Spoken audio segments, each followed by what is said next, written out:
Supreme court ने CBI के साबिक डायरेक्टर नागेश्वर राव को माफी नहीं दी है। सुप्रीम कोर्ट ने नागेश्वर राव को कसूरवार ठहराया है। कोर्ट ने कहा कि जब तक कोर्ट बर्खास्त नहीं होता तब तक नागेश्वर राव को अदालत में बैठना होगा। इससे कबल समाअत के दौरान अदालत ने दरियाफ्त किया कि AK शर्मा का तबादला क्यों किया गया। क्या अदालत ने यह हुक्म दिया था?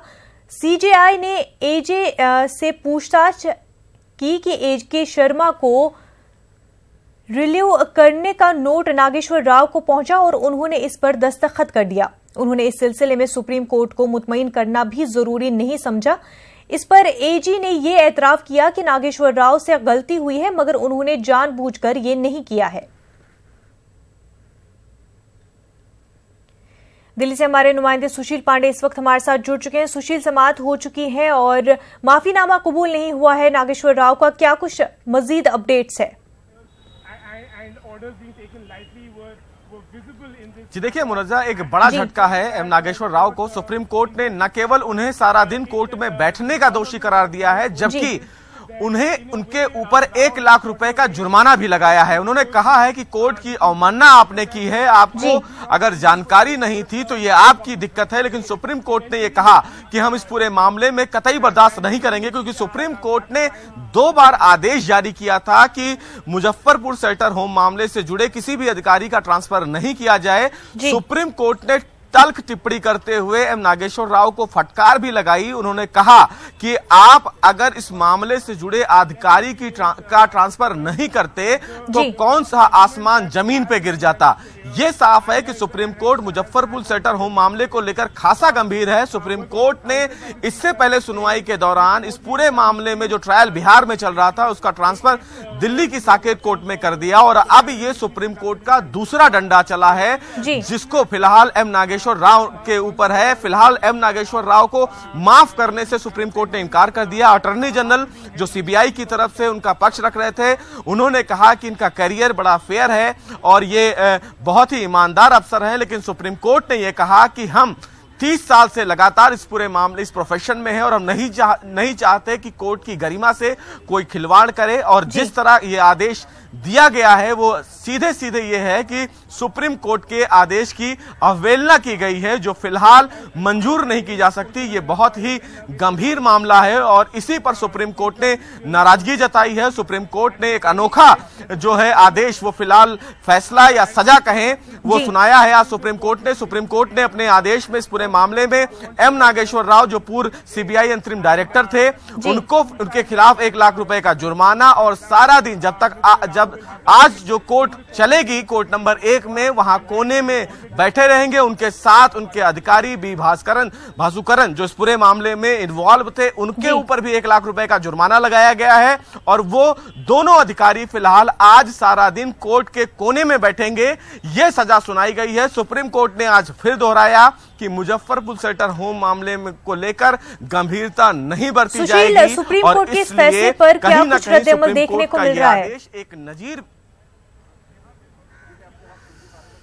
जी देखिए, सुप्रीम कोर्ट के इस आदेश के बाद कहीं ना कहीं अगर देखा जाए तो फिलहाल जो CBI के अधिकारी उनके साथ आए थे वो फिलहाल मीडिया से बात नहीं कर रहे हैं। स्टैंडिंग काउंसिल जो है वो फिलहाल नहीं बात कर रहे हैं।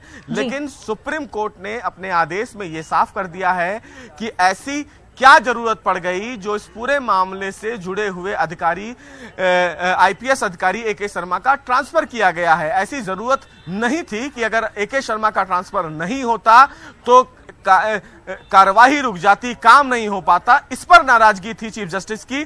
अटॉर्नी जनरल ने कहा कि कैबिनेट अप्रूवल था, उन्होंने इस मामले में जांच नहीं किया, जो लीगल टीम थी उसकी गलती थी। लेकिन सुप्रीम कोर्ट ने साफ तौर से कहा कि AK शर्मा का ट्रांसफर क्यों किया गया, ये उनके लिए एक बड़ा सवाल था। AK शर्मा के ट्रांसफर को लेकर CBI के अंतरिम डायरेक्टर के पास कोई भी ऐसा ठोस जवाब नहीं था जिससे सुप्रीम कोर्ट संतुष्ट हो। सुप्रीम कोर्ट ने कहा कि जब जनवरी और दिसंबर दोनों में ऑर्डर किया गया है कि ट्रांसफर नहीं किया जाएगा, तो CBI के अधिकारी को एक बार भी नहीं ये महसूस हुआ कि सुप्रीम कोर्ट में एक हलफनामा दाखिल करके इस ट्रांसफर की जानकारी दी जाए। यह एक बड़ा सवाल था जिस पर CBI स्टैंड नहीं कर पा रही थी और इसी वजह से सुप्रीम कोर्ट ने अपने साथी जजों से बातचीत करते हुए कहा कि अवमानना हुआ है और अवमानना में हम फिलहाल नागेश्वर राव को माफ नहीं कर सकते। जी बिल्कुल सुशील, बहुत बहुत शुक्रिया आपका तफसीलात फराहम करने के लिए। आगे बढ़ते हैं। पार्लियामेंट के सेंट्रल हॉल में आंजहानी अटल बिहारी वाजपेयी की तस्वीर की नकाब कुशाई की गई। सदर जमहूरिया रामनाथ कोविंद, वजीर आजम नरेंद्र मोदी, लोकसभा स्पीकर सुमित्रा महाजन समेत कई सरकर्दा लीडर इस मौके पर मौजूद थे।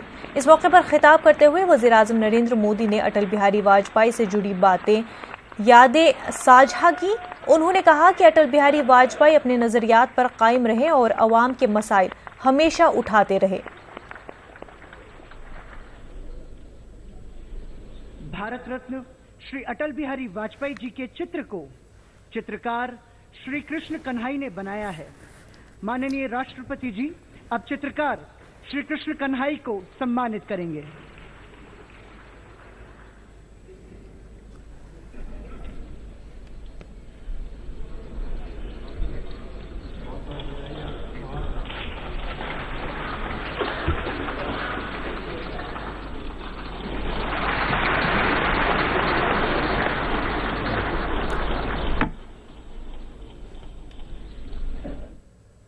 शहरियत तरमीमी बिल के खिलाफ शुमाल मशरक़ी रियासतों से लेकर मुल्क के दीगर हिस्सों में एहतजाज का सिलसिला जारी है।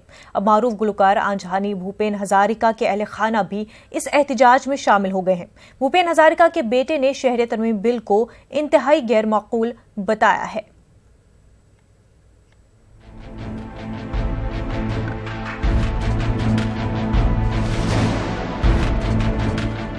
शहरियत तरमीमी बिल के खिलाफ शुमाल मशरिकी रियासतों और मुल्क के दीगर हिस्सों में एहतजाज का सिलसिला जारी है। इस मुतनाज़ा बिल के खिलाफ जारी एहतजाज में अब मारूफ गुलकार और मूसीकार आंजहानी भूपेन हजारिका के फर्जंद भी शामिल हो गए हैं। अमेरिका में मुकीम भूपेन हजारिका के फर्जंद तेज हजारिका ने शहरियत तरमीमी बिल को गैर मकबूल बताया है। उनका कहना है कि एक जानिब उनके वालिद का नाम लिया जा रहा है तो दूसरी जानिब इस मुतनाज़ा शहरियत बिल को पास कराने की तैयारी है, जो उनके वालिद के मौक़िफ़ के उलट है।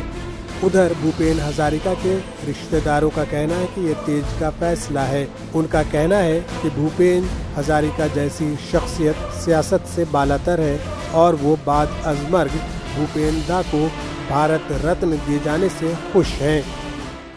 This is his decision, not mine. Anyway, जो कुछ हुआ है, भूपेन दा को जो गवर्नमेंट ने जो दिया है, असम गवर्नमेंट ने भी असम रत्न दिया था जी, असम रत्न दिया था। तो उस टाइम में इतना परिस्थिति ये भी नहीं था, सिचुएशन भी अलग था। लेकिन अभी जो है, लेकिन ये हम सपोर्ट करेगा क्योंकि हमारा जो असम का जो हम लोग असम का बाशिंदा है, वी आर असमीज पीपल।